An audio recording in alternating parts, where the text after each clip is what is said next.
Febrero de 1975.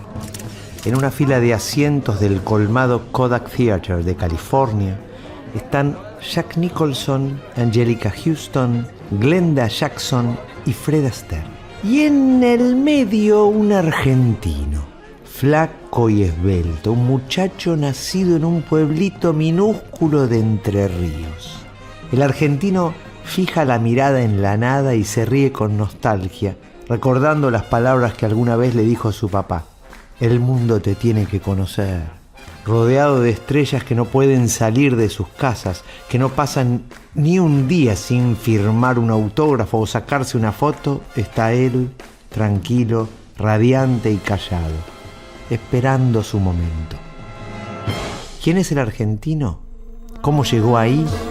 Hoy, en Tengo un amigo judío, la historia de un hombre que hizo de la trascendencia su destino. Samuel Cohen, más conocido como Sergio Renán.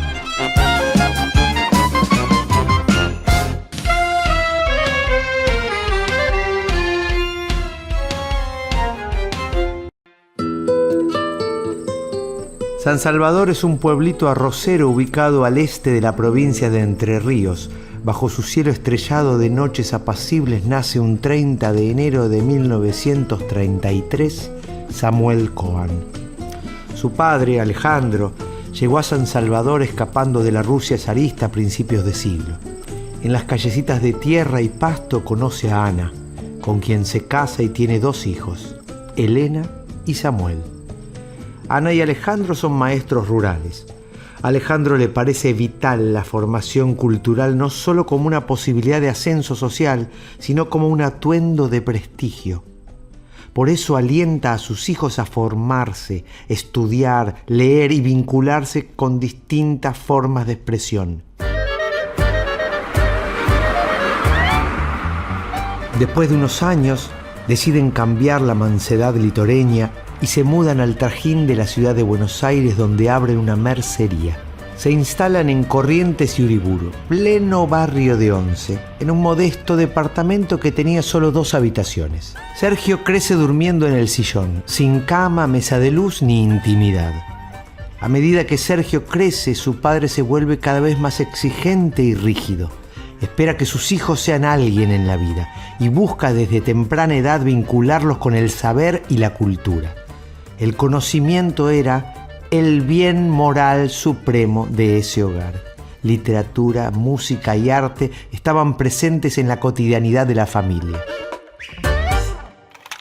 Sí, yo recuerdo que los retratos que había en mi casa eran retratos de artistas. O, bueno, había un retrato de Einstein, por ejemplo, que era como la personificación de la inteligencia, imagen que sigue existiendo, ¿no? Pero básicamente eran Beethoven, Schubert, Goethe, Schiller, ¿no? Eran los seres venerados en mi casa.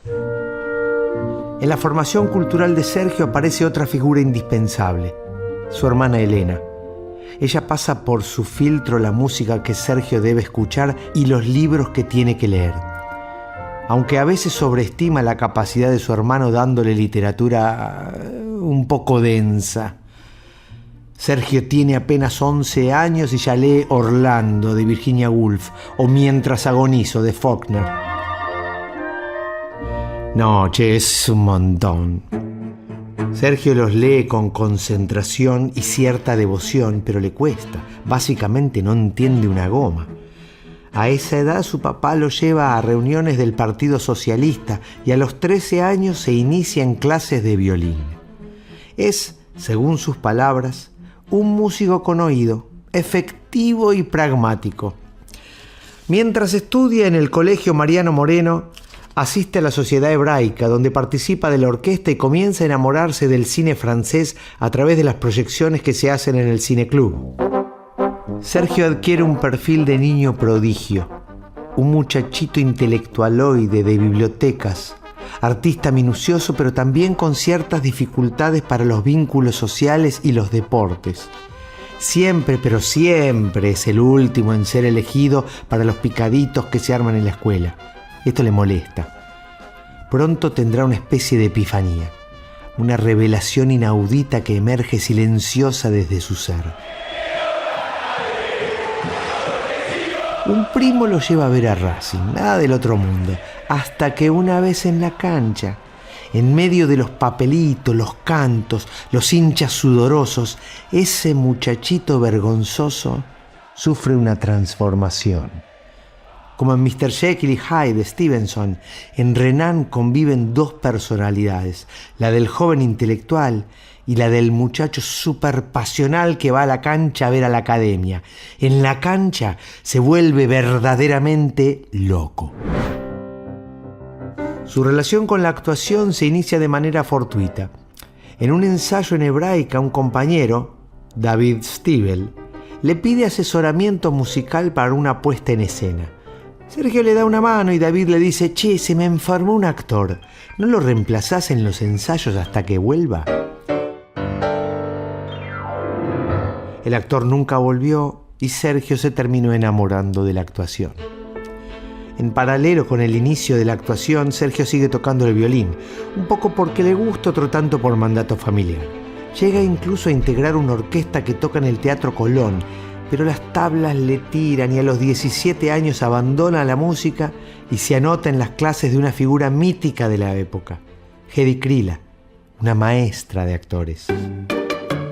Hedy era una grosa total.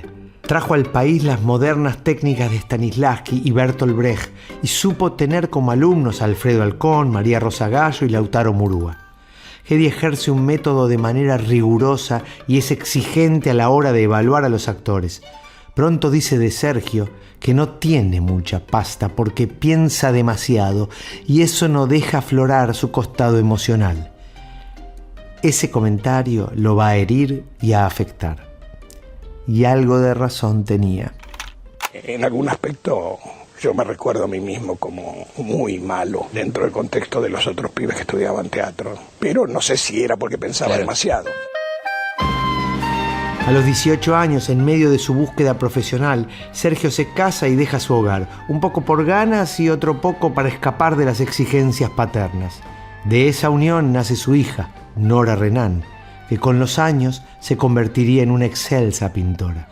En 1951 va a comenzar su carrera como actor cuando recibe el papel de Pablo en la película dirigida por Mario Soffici, Pasó en mi barrio. Hola, cigarrillos, doña. ¿Qué pasó? Nada, le están dando un baile a River. 2 pepinos le metieron. Su debut es con un dream team de actores, escúchame. Tita Merelo, Mario Fortuna, Alberto de Mendoza y Mirta Torres. Mientras inicia su carrera en la pantalla grande, Sergio sigue tomando clases de teatro y actuando en obras menores. Pronto le va a llegar una nueva oportunidad en 1957 en Violencia en la ciudad. Y a partir de la década del 60 afianza su carrera como actor. La cifra impar, Circe y El perseguidor son algunas de las películas en las que trabaja.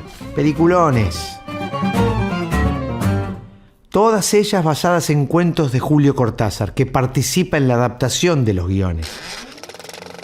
Si yo pudiera vivir como en esos momentos, o como cuando estoy tocando, también el tiempo cambia. ¿Te das cuenta de lo que puede pasar en un minuto? Esa, vos, yo, podríamos vivir cientos de años. La relación temprana entre literatura y cine será un vínculo que perdurará durante toda la carrera de Renan. En 1964 protagoniza su primer éxito televisivo, El amor tiene cara de mujer, una novela vespertina de Canal 13 que paraliza el país. ¿Por qué no me habré casado con vos? ¿Qué será tan ciego uno a veces, no?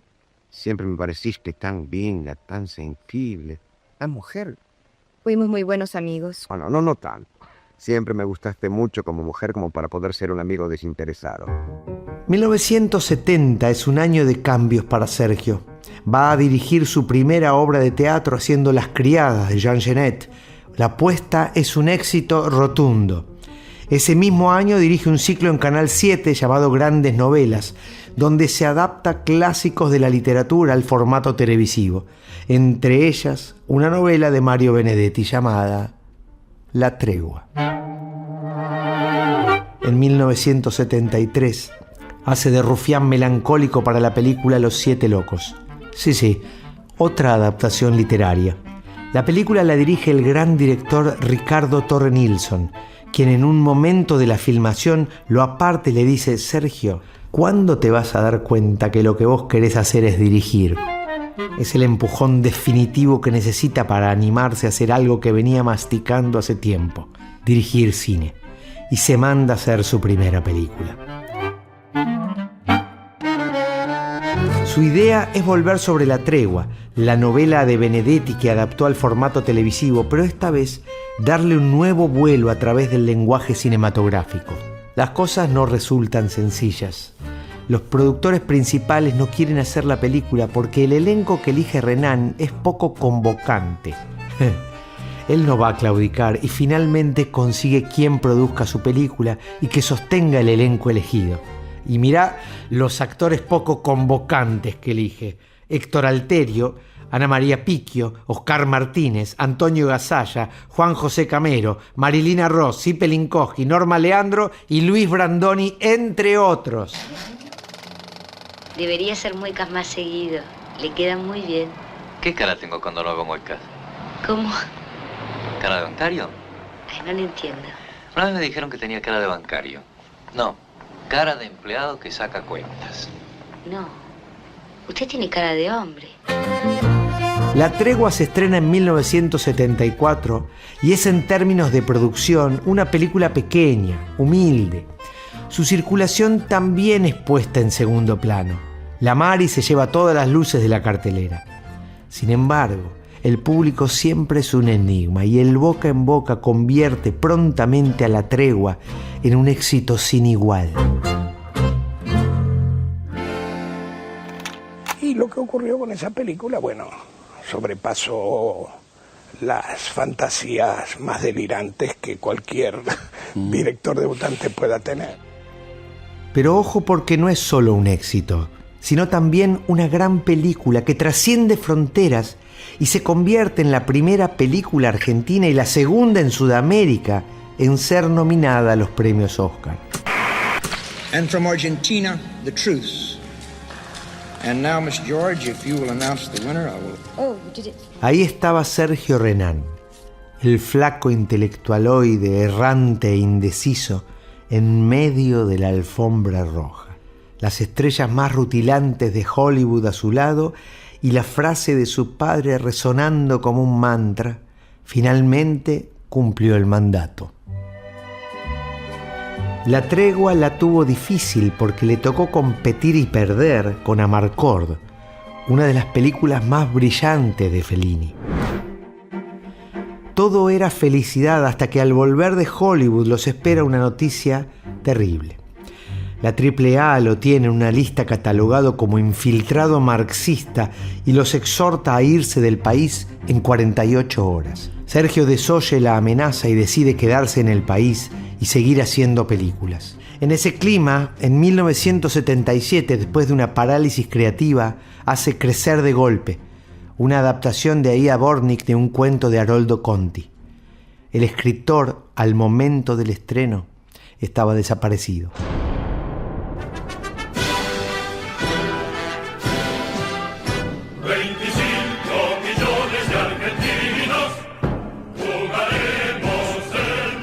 En 1979, Sergio Renán toma una de las decisiones más polémicas de su vida, quizá la única de la que se iba a arrepentir.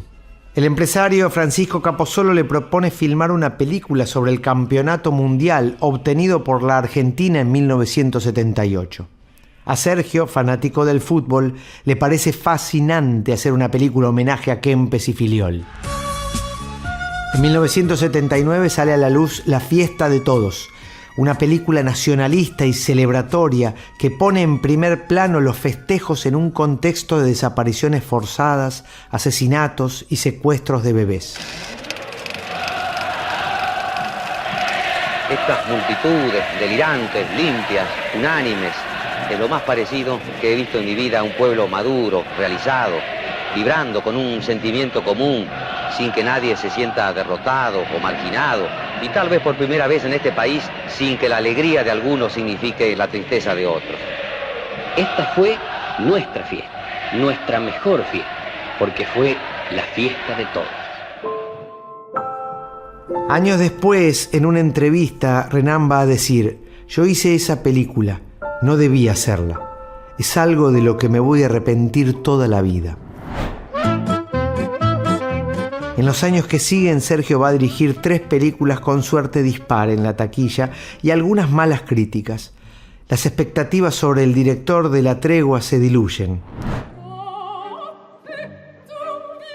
En 1984, Renan va a abrir una nueva puerta a su creatividad y dirige su primera ópera en el Teatro Colón, Manon. Cuando decidí convertirme en director, esa decisión incluía teatro, incluía cine, incluía ópera. Lo que pasa es que, claro, fácticamente es más veloz dirigir teatro que cine, y cine que ópera. Entonces, bueno, empecé con el teatro, seguí con el cine, y 10 años después de La Tregua dirigí Manon de Massenet, que fue la primera ópera que dirigí. Sergio se entusiasma con la ópera y dirige varias más, entre ellas Rigoletto y Otelo.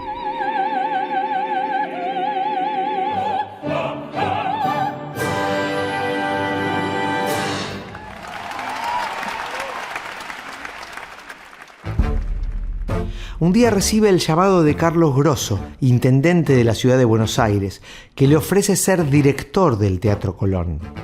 Sergio era actor, director de cine y recientemente director de orquesta. En esa época se cuestiona mucho su nombramiento al frente del Colón. Parece una decisión desacertada. Sergio acepta y redobla la apuesta. Sus lineamientos son orden, trabajo y modernización. El Colón tiene que ordenarse. Yo creo en el orden. Bueno, es un universo muy complejo el de un teatro lírico, por la cantidad y variedad de gente que tiene su espacio en ese teatro. Su gestión en el Colón es reconocida como una de las mejores por recuperar la disciplina de trabajo y el estatus de un teatro lírico. Entre el 89 y el 96, Sergio trabaja exclusivamente para el teatro, con excepción de una participación como actor en la película El Censor de 1995. En 1996, con la llegada de Fernando de la Rúa, es desplazado de sus funciones en el teatro. Esto le causa un dolor profundísimo. Tal es así que no podrá volver a pisar el teatro durante 10 años. En 1997 vuelve a dirigir una película, El sueño de los héroes, una adaptación sobre una novela de Bioy Casares. La película es relativamente bien recibida, pero para Sergio es secundario. Aún le pesaba su salida del teatro. En el 97 es convocado por el canciller Guido Di Tella, que quedó maravillado con su gestión en el Colón y quiere sumarlo al equipo de asuntos culturales. Después de la reunión, Sergio camina por el pasillo. Siente un leve dolor estomacal que se agudiza, pero a él no le preocupa tanto eso, sino la mirada de los demás, que lo ven tambaleante. Siente vergüenza, mucha vergüenza. Se acalora. Luego todo es negro. Sergio pasa 64 días en coma. Diagnóstico: pancreatitis aguda. El 85% de las personas que la padecen mueren. Sergio resistió. Durante su internación pasaron por el hospital figuras como Bioy Casares, Ernesto Sábato, Alfredo Bravo, Carlos Menem y la barra de Racing. Cuando todos imaginaban que ese iba a ser el retiro final de Renan, él sorprende a todos dirigiendo no solo teatro, sino que alternando también con el cine. En el 2000 estrena Lady Macbeth en el Teatro Real de Madrid, donde reconocen su audacia y lo novedoso de la puesta en escena. En el 2001 estrena en cines La soledad era esto, una adaptación de la novela de Juan José Millás. La película tuvo críticas adversas. Sergio vuelve a replegarse en el teatro y estrena en Madrid La verbena de la paloma, que recibe loas por la arriesgada adaptación moderna. En 2007 hace su última película, Tres de corazones, que fue duramente criticada y poco acompañada por el público. Mientras su figura de director de cine parecía diluirse, su renacer se encontraba en el teatro. Ese mismo año pone en escena Un enemigo del pueblo, que es aclamada por la adaptación que Renan hace de Ibsen. El cineasta Sergio Renán fue distinguido como ciudadano ilustre de la ciudad de Buenos Aires en un acto en el que se reconoció su laboriosa tarea, no solo por el cine, sino también en el teatro. Estuvo rodeado de mucha gente que lo quiere muchísimo. China Zorrilla, Susana Rinaldi, Juan José Campanella fueron presentes allí. La legislatura está a reventar. Las sillas son ocupadas por personajes de todo el arco cultural y político. Oscar Martínez, Eda Bustamante, Aida Bortnik, Juan José Sebrelli, José Pablo Feynman y la inmensa China Zorrilla. Hacía mucho que no lo veía y de golpe lo veo en ese homenaje con medio Buenos Aires poniéndose de pie para aplaudirlo. Permanentemente estaba haciendo cosas y todo lo que hacía valía la pena. Uno nunca se clavaba de un espectáculo de...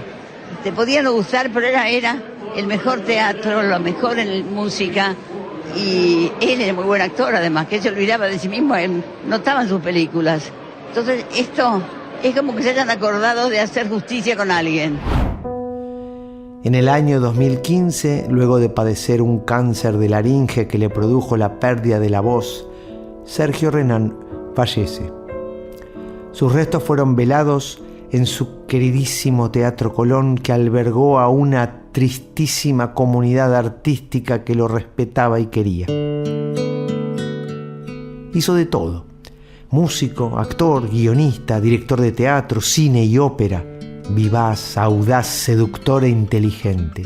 Un hombre de la cultura que por prepotencia de trabajo hizo que el mundo conozca su nombre.